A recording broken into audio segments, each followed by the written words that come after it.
Hi, from Melbourne, Australia, in lockdown, my name is Tane Hunter, and this is Future Crunch Good News, where we report from the latest good news stories from around the globe, from the front lines of the coronavirus pandemic to our fight for human rights and equality to how we can better take care of our planet and environment.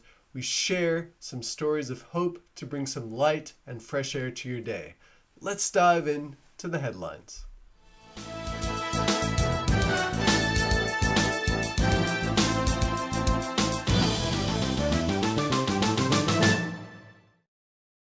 Amazon in India has eliminated all single-use plastic in its packaging fulfillment centers across the country. And local rival Flipkart says that it has cut down usage of plastic packaging in its own supply chain by 50%. This is a country of over 1.3 billion people. Germany has agreed to end the sale of single-use plastic straws, cotton buds, and food containers from July 2021, bringing it in line with a European Union directive intended to reduce the amount of plastic waste across the continent. Pakistan has just announced the creation of 15 new national parks, expanding protected areas from 12% to 15% across the country. They're creating 5,000 jobs, what they're calling Guardians of Nature, jobs for young people within the next 3 months. A new study has shown that between 2013 and 2017, the availability of medical marijuana in states that had passed cannabis laws led to an average reduction of around 20% in opioid prescriptions. It's looking like a green future for the opioid epidemic. A new study from the CDC shows that infant mortality rates across the United States declined from 2000 to 2017, a trend attributed to fewer women giving birth in their teens. Now, you should know about Hasina Karbia, whose NGO Impulse Network has, in the past 2 decades, rescued over 72,000 women and children that were trafficked across India, Myanmar, Bangladesh, and Nepal. The country of Georgia's parliament has passed a landmark democratic reform, bringing the distribution of parliamentary seats into line with the national vote results, and ending the excessive consolidation of power by a single political group, who says democracy is dead. Meanwhile, California has approved a groundbreaking policy to wean its trucking sector off of diesel, requiring manufacturers to sell a rising number of zero-emission vehicles from 2024.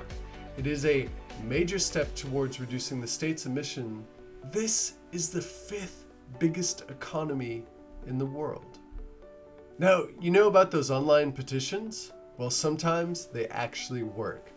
Following a campaign that garnered over 280,000 emails from concerned shoppers, beauty retailer Sephora has banned mink fur eyelashes. Alright, let's talk about some exciting good news stories from the front lines of the coronavirus pandemic.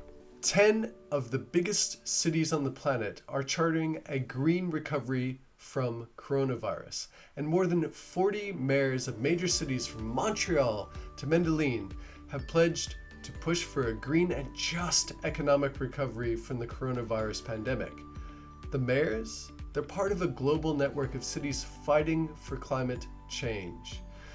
They are committed to investing in greener jobs and low carbon transport as a smart part of efforts to stimulate economies that have been flattened by the virus shutdowns. In Berlin, they're saving techno. The German capital is giving the iconic clubs in the city an average of 80,000 euros to ensure they survive the ongoing lockdown on the city's party scene. In Rwanda, despite being classified as a low-income country, it's emerging as a COVID-19 success story.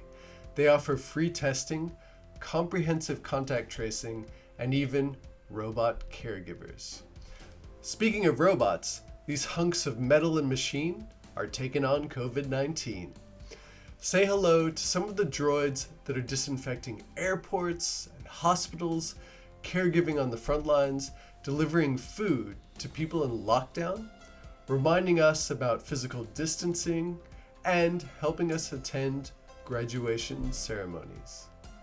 A Japanese startup called Donut Robotics has invented a smart face mask that can record, transcribe, and translate conversations in 8 different languages. In Israel, they're using artificial intelligence to help identify people who are most at risk of severe COVID-19 complications. Now, once they're identified, these people are put on a fast track for testing and monitoring. Meanwhile, in England, they've seen a 92.8% decrease of people in hospital with COVID-19 from their peak, which happened on April 12th this year.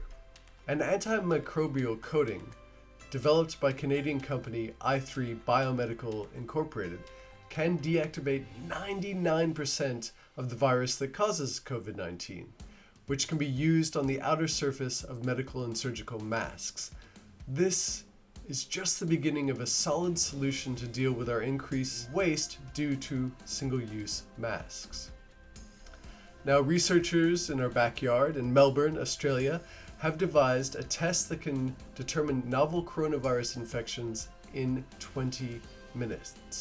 Not only can it tell if you've had COVID-19, but also if you've had it in the past. In France, frontline health workers have been given pay rises worth 8 billion euros. It's about time these heroes got the pay rise they deserve. In Portugal, the city of Lisbon is replacing some AIRBNB'S and turning holiday rentals into homes for key workers to help weather and recover from the coronavirus pandemic. For more daily good news, tune into us on social media or sign up to our fortnightly newsletter. With much love from Future Crunch. Stay safe out there.